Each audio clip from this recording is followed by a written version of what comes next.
Hello, everybody. This is GRE Bytes. I'm Davis, an educator with over 10 years of experience. And I'm Orion, the founder of Stellar GRE. We're here once again to bring you your weekly bite-sized episode on GRE prep and grad school admissions. Please check out our top-rated GRE self-study program at stellargre.com and use the code BYTES for 10% off all memberships. All right. So we know that the test is changing, but there's still one essay. It's the issues essay. And we know that writing in general, given prompts, is just a reality that every student has to face in academic pursuits and other times in life. In our program, in your GRE platform, you have something called dry writing to attack the essay.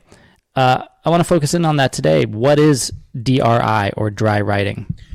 Yeah, I call it dry writing because academic writing tends to be very arid, very dry. It's fairly boring, but that boringness can actually improve clarity and comprehensiveness.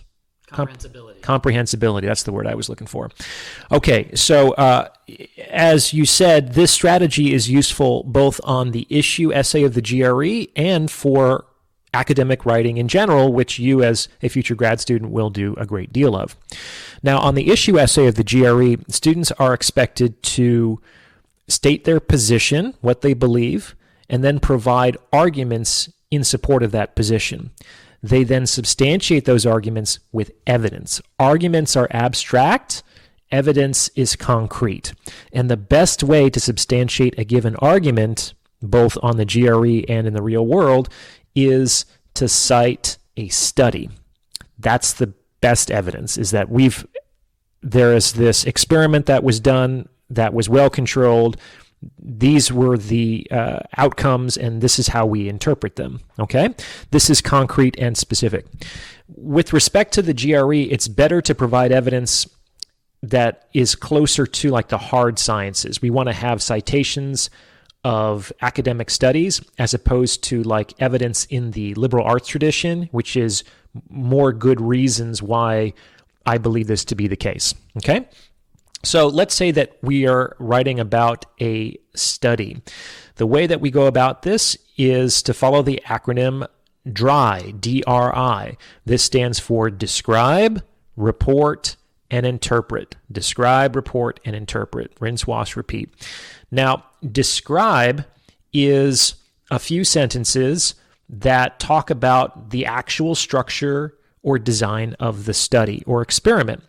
So this could look something like, in 2022, at the University of Pennsylvania, the researchers Kobayashi, Murakami, and Ishiguro conducted a randomized controlled trial with 500 undergraduate students, in which they randomized these students into two cohorts, one of which received an experimental condition of a mindfulness program, and the other of which received a condition of general leisure. The experimenters made sure that the two cohorts were balanced in terms of sex, age, and baseline academic status. So that you just provided as an example is a description of the evidence that you're going to cite in your paper, whether it's the essay or the GRE or otherwise. Now, a key difference here is that on the GRE, this could be a totally made-up study. It doesn't have to be factually based. That is true, yeah. So is the study you just talked about, is that a factual study? No, it was just something I pulled off the top of my head in order to demonstrate what describing might look like. Yeah. The key here is that describing should be answering the question of what. Give me the facts about the study. In this case, I guess it was a randomized controlled trial 500 students within a matched pairs design about this mindfulness intervention. Yeah. Make sense? Yeah. Okay. So that's just the what. The R is results. So this is just the facts. Give me the outcome data. So without any kind of judgment or interpretation.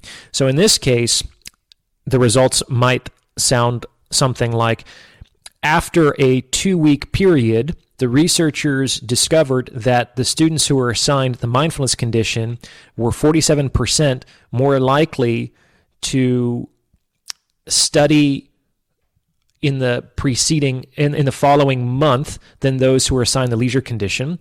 They also had semester end grades that were 47% higher than those that were in the control condition.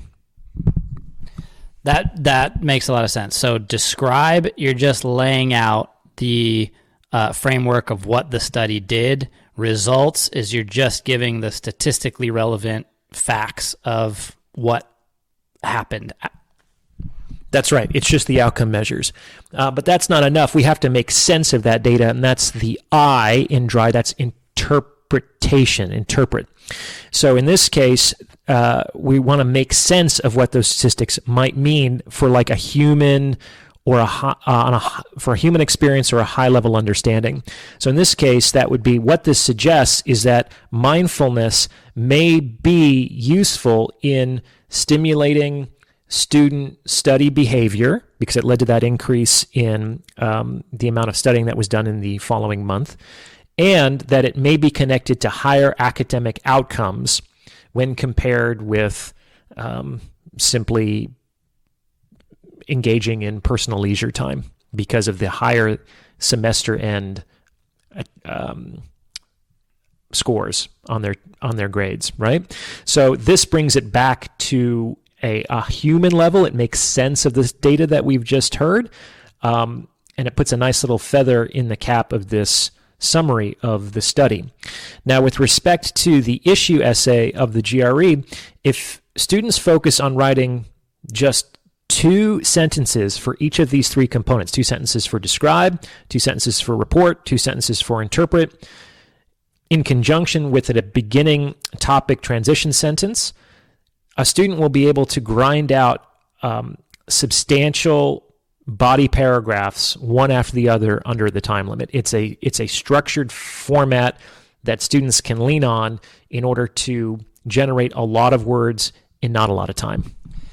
And so that's really important because we talked about this strategy in the context of the GRE, where there's, you have 30 minutes to generate 800 words or something like that.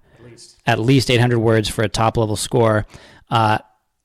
You can fabricate the studies, but as long as you're following this 2-sentence on describe, 2-sentence on report, 2-sentence on interpret, you can generate a structured essay that demonstrates that you know how to respond to the issue prompt and create a convincing paper.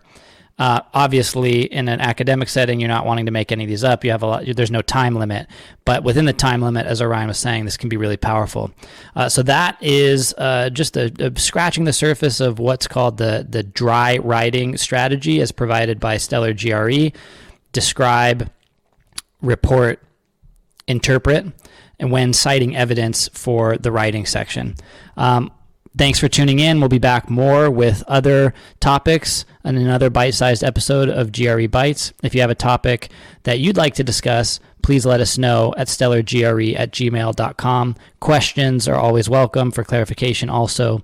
And if you're ready to take your prep to the next level and see how this dry writing works in context, check out our top-rated GRE self-study program at stellargre.com and use the code BITES for 10% discount. Talk to you soon.